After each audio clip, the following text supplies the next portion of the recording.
My daughter didn't speak to me for 28 years. Not a single phone call. Not a letter. Not even a birthday card. She invited me to Thanksgiving dinner just weeks after she found out I had come into a fortune. Let me take you back to the beginning.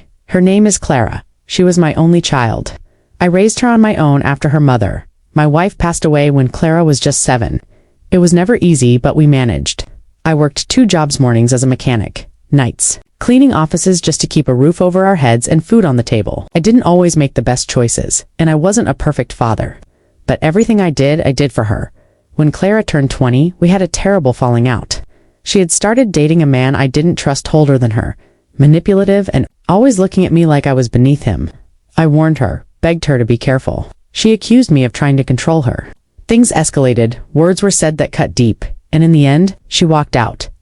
That was the last time I saw her. I wrote her letters over the years, on her birthdays, on holidays. When I heard she got married, when I heard she had a child. But none were ever answered. I kept every letter I wrote in a shoebox under my bed. Most were returned unopened. And then, I didn't recognize the number. I almost didn't answer Dad. A voice said, "Dad, a voice. Clara." I asked, unsure if I was dreaming. "Yes, it's me," she said. Her voice cracked, and for a second I thought she might cry. I was wondering, would you like to come to Thanksgiving dinner? I said, "Yes, of course." My heart was pounding, and I was flooded with emotions, hope, fear, longing. But a small part of me couldn't help but wonder why now.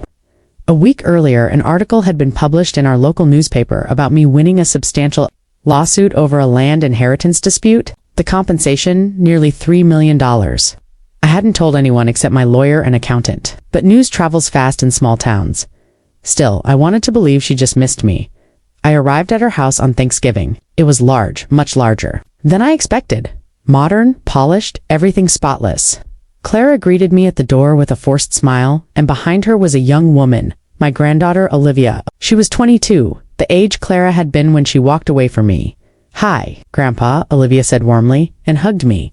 That hug gave me hope. Maybe things could heal. Dinner was beautifully prepared. The turkey was perfect, the tablecloth crisp, white, the candles flickering softly. But I couldn't shake the feeling that I was being watched. Assessed. Double quotes. "So, Dad," Clara said halfway through dinner, "I heard you won a big settlement." There it was, I nodded slowly. "I did, unexpected, really." She smiled. "That's wonderful. It must be nice not to worry about bills anymore, especially at your age." I just gave a small chuckle. "Sure is."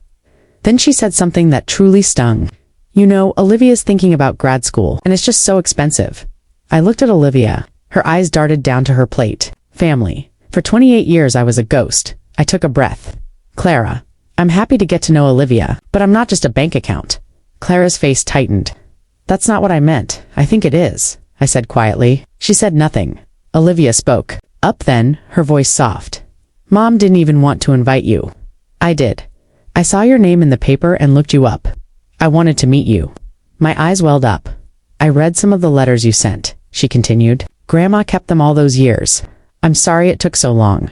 I looked at my daughter. She was staring at her daughter in shock. "I'm not here to fight," I said gently.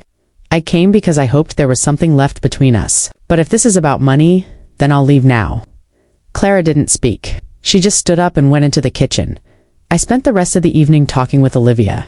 She showed me her artwork, told me about her dreams of studying environmental science. She listened when I told her stories about her mother as a child, how she loved playing in the garden. "Don't disappear again," she whispered. "I won't," I promised. Weeks passed. Clara never called again.